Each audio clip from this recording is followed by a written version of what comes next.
বাহিৰৰ পাতো মানে তেওঁলোকে মানে অৰুণাচল নাগালেণ্ডৰ পৰা আদি কৰি যিবিলাক জাবৰা পাত তেওঁলোকে লৈ আছে আৰু সেই জাবৰা পাতবিলাক লৈ পিনে আমাৰ ক্ষুদ্ৰ চাহ খেতিয়কবিলাকৰ স্থানীয় ক্ষুদ্ৰ চাহ খেতিয়কসকলক তেওঁলোকে উচিত দামৰ পৰা কেঁচা পাতৰ উচিত দাম দিয়াৰ পৰা তেওঁলোকে আমাক বঞ্চিত কৰি ৰাখিছে বিশেষকৈ বটলি ফেক্টৰী মালিক হৈছে এককভাৱে তেওঁলোকে আমাৰ লগত কোনো আলোচনা নকৰাকৈ তেওঁলোকে এদিন দুদিনৰ মূৰে মূৰে তেওঁলোকে পাতৰ দাম একেবাৰে হ্ৰাস কৰি আহি আজি 18 টকা পোৱাই দিলে চৰাইদেউ জিলাত কেইবাটাও বটলি ফেক্টৰী ইয়াত একচ্ছত্ৰিভাৱে তেওঁলোকে এই সাম্ৰাজ্য গঢ়ি তুলিছে আৰু ইয়াৰ কাৰণে আমি ক্ষুদ্ৰ চাহ খেতিয়কৰ প্ৰতি তেওঁলোকক ধিক্কাৰ দিছোঁ তেওঁলোকক গৰিহণা জনাইছোঁ তেওঁলোকে কোনো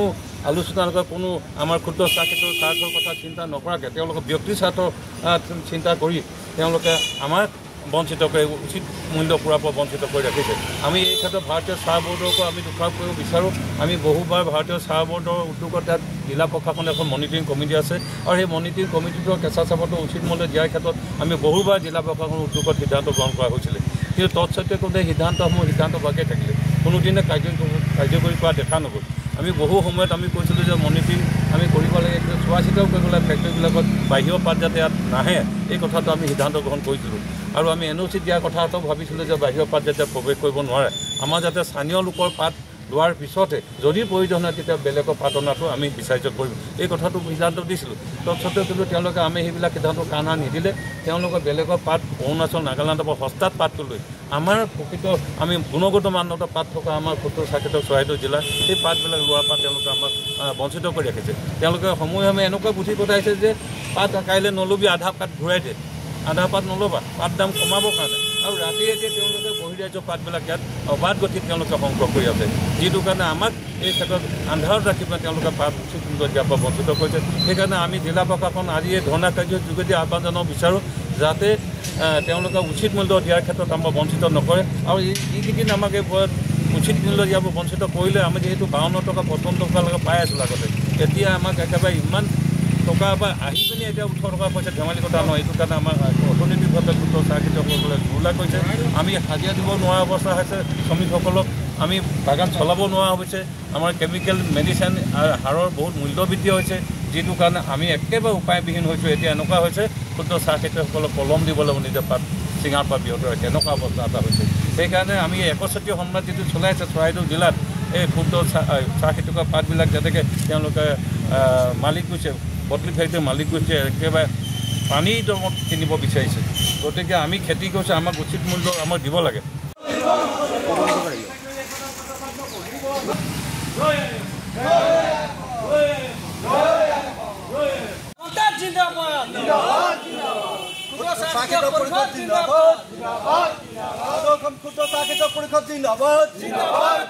সদৌ অসম ক্ষুদ্ৰ চাহ খেতিয়ক পৰিষদ চৰাইদেউ জিলা সমিতিয়ে আজি এখন ধৰ্ণা কাৰ্যসূচী লোৱা হয় আৰু এই ধৰ্ণা কাৰ্যসূচী বিশেষকৈ আমাৰ চৰাইদেউ জিলাখনত আমাৰ ক্ষুদ্ৰ চাহ খেতিয়কসকলে যিমান কষ্ট কৰি আজি খেতি কৰি চলি আছে সৰু সৰু আজি বাগান 2, 3, 4 বিঘা 10 বিঘা 20 বিঘা এনেকৈ খেতি কৰা লোকসকলক আজি বিশেষকৈ বটলি ফেক্টৰী মালিক গোষ্ঠীয়ে এনেকুৱাকৈ মানে দাম দৰ ক্ষেত্ৰত এনেকুৱাকৈ আমাক একেবাৰে নিম্নগামী কৰাৰ কাৰণে এনেকুৱা জুবুলা কৰিছে যিহেতু তেখেতসকলৰ নিজৰ ইচ্ছামতে সময় অনুসাৰে একেবাৰে সপ্তাহে কেতিয়াবা 15 দিনত কেতিয়াবা 3 দিনৰ মূৰতো তেওঁলোকে যিটো কেঁচা পাতৰ মূল্য হ্ৰাস কৰি আহিছে এই সম্পৰ্কত আজি ক্ষুদ্ৰ চাহ খেতিয়কসকলৰ অৱস্থা একেবাৰে পানীত হাঁহ নচৰা হৈছে আৰু সেইকাৰণে আজি আমি ক্ষুদ্ৰ চাহ খেতিয়ক পৰিষদে আজি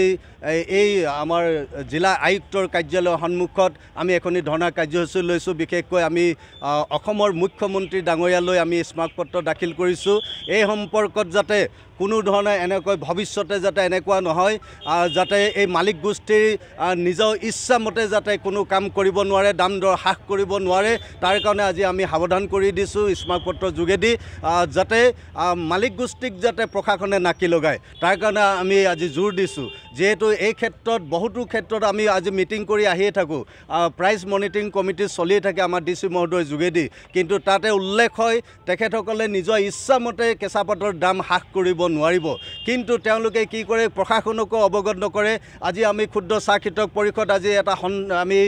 পৰিষদ হিচাপে গোটেই অসমত আছে জিলাত আছোঁ আৰু আমাৰ খেতিয়ক বন্ধুসকল আছে কোনেও একো গম নাপায় তেওঁলোকে ৰাতিটোৰ ভিতৰতে নিজৰ ইচ্ছামতে সকলো সিদ্ধান্তসমূহ লৈ তেওঁলোকে কেঁচাপাতৰ দাম একেবাৰে নিম্নগামী কৰি দিয়ে আৰু তেখেতসকলে নিজৰ ইচ্ছামতে তেওঁলোকেই সকলো পাৰ্চেণ্টেজবিলাক উলিয়ায় কেঁচাপাতৰ কিমান পাৰ্চেণ্টেজ কেনেকৈ উলিয়াব লাগে তেওঁলোকৰ নিজৰ মানুহ তেওঁলোকে সকলোখিনি কৰি তেওঁলোকে এতিয়া মানে দাম একেবাৰে হ্ৰাস কৰিছে 18 টকা 20 টকা এনেকুৱাকৈ এতিয়া পাতৰ ৰেট চলি আছে একেবাৰে হাইষ্ট 30 টকালৈকে কিন্তু সেইটো পাবলৈ অক্ষম কাৰণ তেওঁলোকে কয় যে ইয়াত কেমিকেল ওলাই আছে আমাৰ চৰাইদেউ জিলাত কেমিকেল ওলাইছে বা অসমত কেমিকেল ওলাইছে কাৰণে পাতৰ ৰেট কমি আছে এইটোকে আভুৱা দি আজি গোটেই ক্ষুদ্ৰ চাহ খেতিয়কসকলক আজি অৱস্থা বেয়া কৰি আছে যেহেতু আমি জানো চৰাইদেউ জিলাখনতে আজি কেমিকেল বেন হৈ আছে তাৰ কাৰণে আজি আমি টি বোৰ্ডৰ যোগেদিও মানে কি কৰিছোঁ বিভিন্ন ঠাইত খেতিয়কসকলক আমি একত্ৰিত কৰি ইয়াৰ কাৰণে আমি সজাগতা সভা আয়োজন কৰি আজি খেতিয়ক বন্ধুসকলক আমি এই ক্ষেত্ৰত বহুতো দিশত সজাগ কৰিলোঁ কেমিকেল একেবাৰে নাই কেমিকেল একেবাৰে বন্ধই হৈ গ'ল যিবোৰ বেন কেমিকেল আছে এইবোৰ একেবাৰে নাই আমাৰ খেতিয়ক বন্ধুসকলে নামাৰে তেখেতসকলে কি কৰে যে একেবাৰে বহিৰ ৰাজ্যৰ পৰা একেবাৰে অৰুণাচলৰ আমাৰ নাগালেণ্ডৰ বিশেষকৈ অৰুণাচলৰ পাতখিনি আনি তেওঁলোকে একেবাৰে কম দামত পাত লৈ আছে আৰু সেইটোকে মানে আলম কৰি আজি এই ক্ষুদ্ৰ আমাৰ স্থানীয় খেতিয়কসকলৰ আজি পাত একেবাৰে ৰেট কমাই দিছে আৰু এই